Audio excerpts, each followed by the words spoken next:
दोस्तों,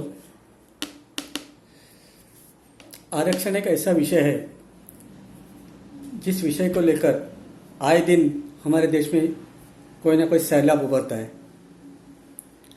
एक भूकंप की तरह इस विषय का इस्तेमाल किया जा रहा है हमारे देश में।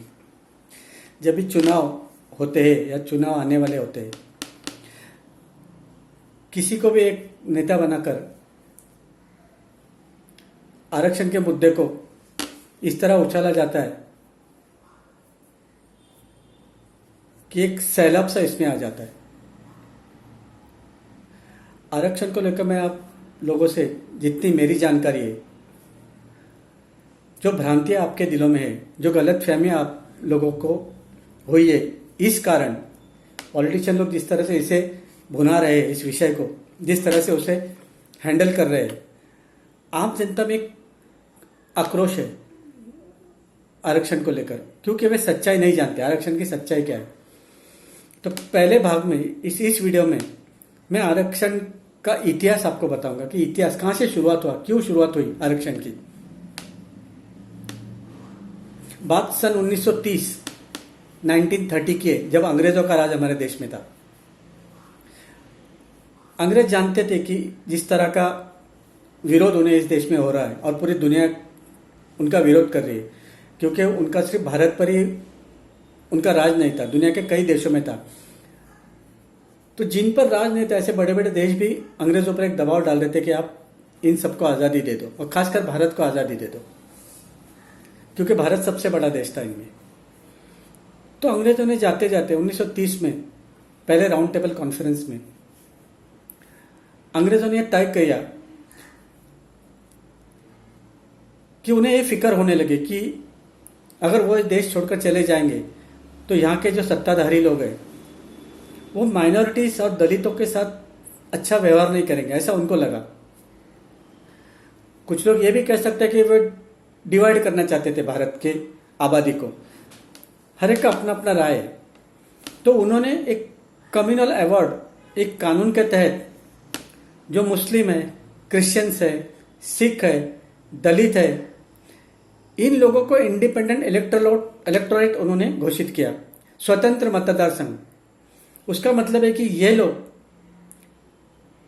मुस्लिम, क्रिश्चियन, दलित, सिख, ये अपना कैंडिडेट खुद चुनेंगे और इनके कैंडिडेट को किसी जनरल वोटर की जरूरत नहीं है। तो कांग्रेस वाले बौखला गए इस बात से, क्योंकि उन्हें लगता था दलित वोट जो उनका बाप का राज है, जैसे चाहे उसको वो खरीद सकते थे। तो उन्होंने ना मुस्लिमों के इलेक्टोरेट को विरोध किया, ना क्रिश्चियंस के, ना पारसियों के, ना सिखों के। 1930 में मुस्लिम एक बहुत बड़ी स्ट्रांग वोटिंग बैंक था और बहुत सारे नेता भी थे मुस्लिमों के। तो उनसे पंगा लेना गांधी और कांग्रेस को जरा वे पीछे हट गए। मुसलमान से उन्हें पंगा नहीं लेना था। रही बात क्रिश्चियनों की, तो क्रिश्चियन पॉलिटिक्स में कभी ज़्यादा झंझट कर लेते नहीं। और 1930 में हमारे देश में वैसे भी बहुत कम क्रिश्चियंस थे।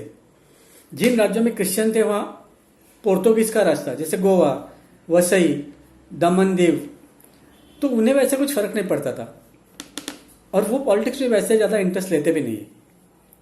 पारसी बहुत ही कम है। पारसी के कुछ नेता थे, लेकिन वो पारसियों का नेतृत्व नहीं करते थे। वो नेता जनरल थे, जैसे फिरोज शाह मेहता, मैडम कामा, राजीव गांधी के पिता फिरोज गांधी, ये भी पॉलिटिकल पारसी लीडर थे, लेकिन उनका पॉलिटिकल वोट बैंक इतना मायने नहीं रखता है। तो गांधी जी ने सिर्फ दलितों के वोट बैंक को, दलितों के इलेक्टोरेट को उन्होंने विरोध किया, स्वतंत्र मतदार संघ को। और एरोडा में जाकर वे अनशन पर, भूख हड़ताल पर बैठ गए। एक दलित नेता के तौर पर बाबा साहब ने उस पर साइन किया था,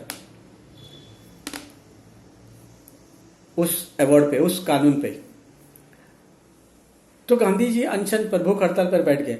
अब गांधी जी भूख हड़ताल पर बैठ गए तो सारे लोग बौखला गए, बाबा साहब पर उनके क्रोधित हो गए और आए दिन बाबा साहब को धमकी देने लगे कि आप पीछे हट जाओ। बाबा साहब ने कहा ये हमने नहीं मांगा ये, और अगर मेरे समाज का इसमें भला होता है तो मैं साइन क्यों ना करूं? अंग्रेजों ने खुद हमें दिया है ये राइट, इंडिपेंडेंट इलेक्टोरेट का। लेकिन जो भक्त थे गांधी के वो मानने को तैयार थे, आए दिन बाबा साहब को धमकियां देते थे। आखिर तंग आकर बाबा साहब ने गांधी जी से सुलह करने की प्रस्ताव भेजा कि ठीक है हम बात करते, बातचीत के दौर पूना पैक्ट एरोडा में जाकर, एरोडा जेल में जाकर बाबा साहब ने गांधी जी के साथ एक पैक्ट किया जिसे पूना पैक्ट कहते हैं।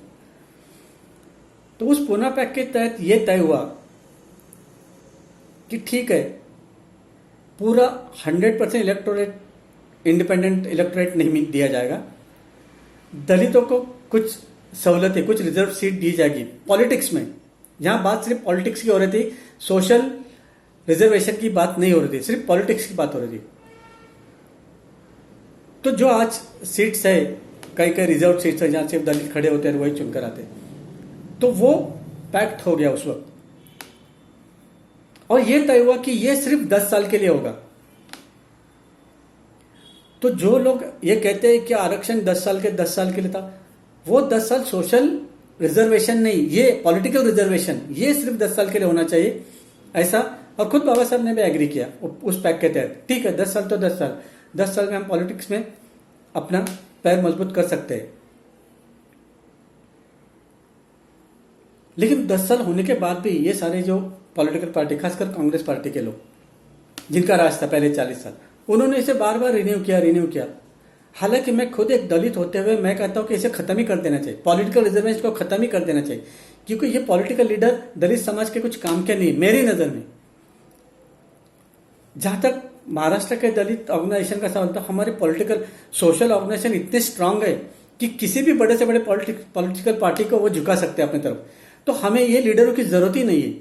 तो जितनी जल्दी हो सके ये पॉलिटिकल रिजर्वेशन है, यानी ये लोग उस रिजर्वेशन के नाम पे चुनकर तो जाते हैं, एक आइडियोलॉजी के तहत उन्हें वोट दिया जाता है और वो जाके वहां भलता ऑपोजिट आइडियोलॉजी के साथ बैठ जाते हैं सिर्फ सत्ता के लिए, और करते कुछ भी नहीं है। तो ये सबसे बड़ा मुद्दा है। सोशल रिजर्वेशन का मैं सबसे बड़ा पुरस्कार करने वाला हूं। सोशल रिजर्वेशन हमारे देश की जरूरत है।